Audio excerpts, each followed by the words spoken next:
अस्सलामुअलैकुम जी फ्रेंड्स, आज का जो हमारा टॉपिक है वो है second and third law of Kepler. हम लोगों ने क्लासिकल मैकेनिक्स की सीरीज़ स्टार्ट की हुई है। तो इस सीरीज़ में हम इन टॉपिक्स पर पिछली वीडियोस में बात कर चुके हैं। तो आज वीडियो नंबर 15 है। इसका बी और सी पार्ट दोनों वीडियो को हम एक कंबाइन करके एक वीडियो में लिखने लगे हैं, डिस्कस करने लगे हैं। तो आने वाली वीडियोस में इन टॉपिक्स पर बात करने की कोशिश करेंगे। तो आइए इसको स्टार्ट करते हैं। बिस्मिल्लाहिर्रहमानिर्रहीम सल्लल्लाहु अला मुहम्मद सल्लल्लाहु अलैहि वसल्लम। अच्छा, उससे पहले अगर आप लोगों ने लास्ट वीडियो देखी है तो बेहतर, अगर नहीं भी देखी तो थोड़ा ये इसमें ये ऐड कर लें कि ये मेरे पास क्या है। ये मेरे पास प्लान कि इसमें क्या है, हमारे पास ये मेरे पास इलेप्टिकल पाथ है। यानी कि फर्स्ट लॉ में हमें यही देखा था कि जो हमारे पास जितने भी प्लैनेट्स होते हैं सोलर सिस्टम में, वो सूरज गिर्द इलेप्टिकल पाथ में मूव करते हैं। इस पाथ में वो सर्कुलर मूव नहीं करते बल्कि इलेप्टिकल पाथ में मूव करते हैं। ये हमने लास्ट वीडियो में देखा है। तो जो केपलर लॉ है ये उन मोशन पर अप्लाई होते हैं जहाँ हमारे पास प्लानिटरी मोशन होती है, कि जो सितारों की मोशन होती है वहाँ हमारे पास केपलर लॉ अप्लाई होते हैं। खैर, ये मेरे पास क्या है, सेंटर है। तो ये मेरे पास एफ है, ये मेरे पास एफ प्राइम है, ये मेरे पास क्या फोकल पॉइंट्स है। सूरज या तो इधर होगा या इधर होगा हमारे पास। ओके, तो यहाँ से लेकर यहाँ तक जो मेरे पास डिस्टेंस है इसको हम कहते हैं, ये मेरे पास सेमी मेजर एक्सिस है। क्या है, मेरे पास सेमी मेजर एक्सिस है। और यहाँ से लेकर जो मेरे पास जो डिस्टेंस है इसको हम ई ए कहते हैं। ओके, ए क्या है, सेमी मेजर एक्सिस ही है, लेकिन ई क्या मतलब इसेंट्रिसिटी है। इसेंट्रिसिटी, अगर प्लैनेट इलेप्टिकल पाथ में मूव कर रहा है, रियल में मूव कर रहा है, आगे पीछे नहीं हो रहा, अपने पाथ से डिस्टर्ब नहीं हो रहा आगे पीछे मेन पाथ से, तो जो वहाँ इसेंट्रिसिटी होगी वो ज़ीरो होगी। ओके, तो अच्छा, सेंटर अगर कोई प्लैनेट अपने पास आगे पीछे हो जाए या ये हो जाए या इस साइड पर, ये साइड पर हो जाए, तो उसकी जो सेंट्रिसिटी होगी उस वक्त ज़ीरो नहीं होगी। अगर सेंट्रिसिटी ज़ीरो नहीं होगी तो मेरे पास आर पी की वैल्यू आर ए पी की इक्वल नहीं आएगी। अब ये आर पी ए पी की, इसको हमने लास्ट वीडियो में स्टडी किया हुआ है। ओके, तो ये मेरे पास था थोड़ा कुछ आइडिया केपलर के मतलब। अब सेकेंड लॉ क्या कहता है। अच्छा, सेकंड लॉ को हम लॉ ऑफ एरिया का भी नाम देते हैं। क्या नाम देते हैं, एरिया का। ओके, तो इसकी डेफिनेशन ये है कि the position vector of all planets in solar system relative to the sun sweep out equal areas in equal interval of the time, then areal velocity of planet around the sun is constant. इसमें main बात है constant वाली बात है। Okay, यानी कि अगर आप इसकी देखना चाहते हैं डेफिनेशन तो वो ये है। ये देखिए हमारे पास डेफिनेशन है, the position vector of all the planets in solar system relative to the sun sweep out equal areas in equal is in equal interval of the time, then aerial velocity of the planet around the sun is constant। constant का लफ्ज़ इसमें main है, बस वो ये देखिएगा। वो constant क्या है, कैसे उसको हम देखते हैं। सबसे पहले देखिए, चलिए इसी को ले लेते हैं। चलिए हम इधर बनाते हैं एक, ये मेरे पास इलेप्टिकल पाथ है, ये मेरे पास है। ओके, तो हम सॉरी, तो ये मेरे पास फोकल पॉइंट एफ है, ये भी मेरे फोकल पॉइंट एफ प्राइम है।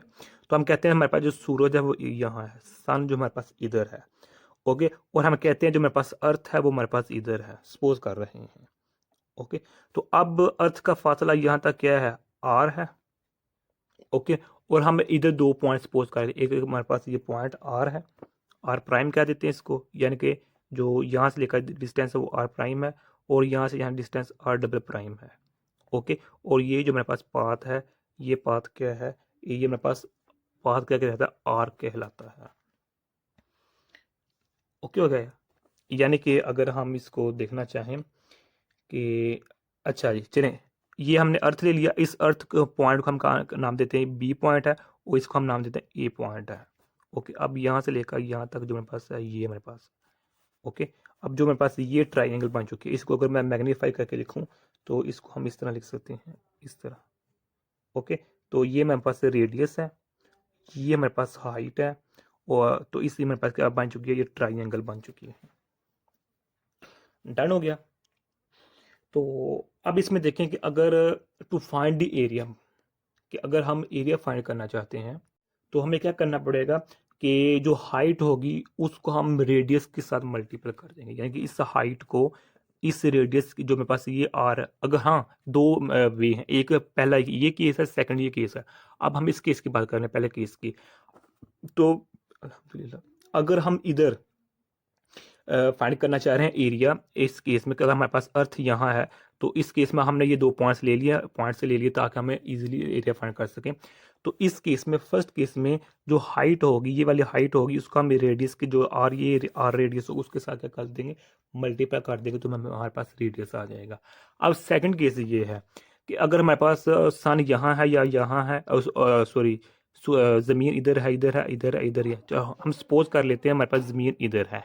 ओके, तो अब इसके रिलेटिव जिस तरह हम ये बी पॉइंट, इसके रिलेटिव हमने ए पॉइंट लिया था, अब इसके रिलेटिव हम एक यहाँ पॉइंट ले लेते हैं। ओके, ताकि हम एरिया इजीली फाइंड कर पाए।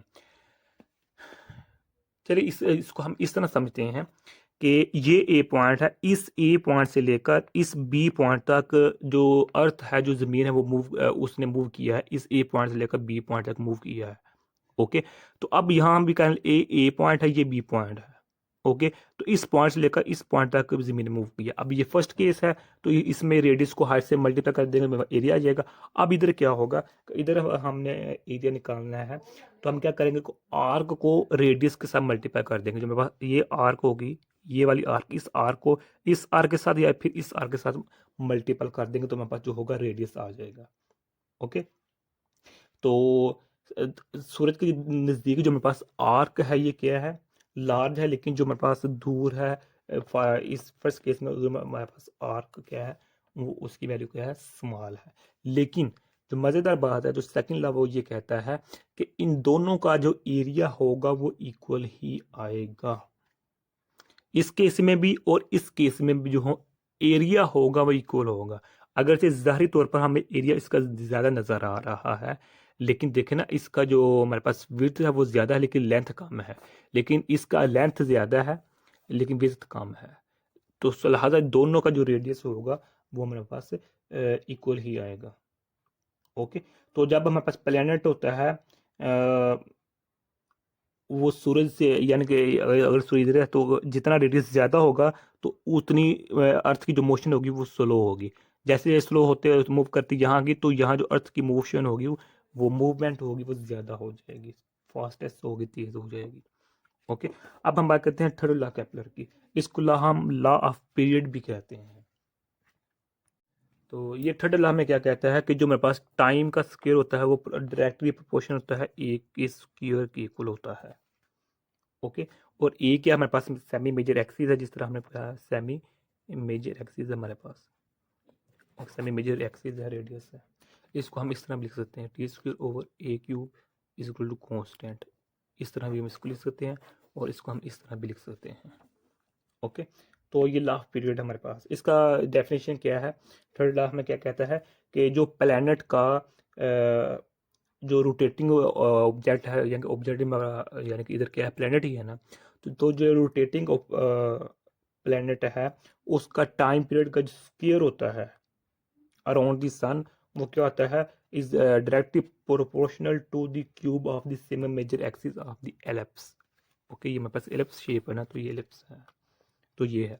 अच्छा, ये अगर फर्स्ट सेमेस्टर में ना हमने मैकेनिक्स की किस सीरीज को स्टार्ट किया था, तो उसमें हमने इन तीनों लॉज को डिटेल में डिस्कस किया हुआ। अभी तो हमने डिटेल में इसको डिस्कस नहीं किया। तो मैकेनिक्स की सीरीज़ में फर्स्ट सेमेस्टर में हमने स्टडी की थी, उधर हमने लेक्चर नंबर, जो मेरे पास है लेक्चर नंबर 28, उसके ए बी सी पार्ट में हमने अलग अलग से first law, second law, third law को डिटेल में डिस्कस किया हुआ है। खैर, काफ़ी बातें हमने इस वीडियो में अर्ज कर दी हुई हैं, लेकिन अगर इसका आप कोई डिटेल देखना चाहते हैं, तो इसका जो लिंक होगा वो इंशाल्लाह आप लोगों को डिस्क्रिप्शन में मिल जाएगा।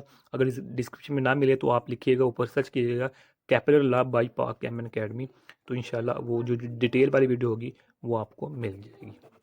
तो नेक्स्ट वीडियो में हम जो क्लासिकल मैकेनिक्स सीरीज़ है उसको हम स्टार्ट कंटिन्यू रखेंगे, जो कि मेरे पास कंसेप्ट ऑफ सॉलिड एंगल है, तो उससे हम लेटर आने वाली वीडियोज़ में इन टॉपिक्स पर भी डिटेल में बात करने की कोशिश करते रहेंगे। तो आज का हमारा टॉपिक यहाँ तक था। जज़ाकल्लाहु खैर। अस्सलामु अलैकुम वरहमतुल्लाहि वबरकातुहू।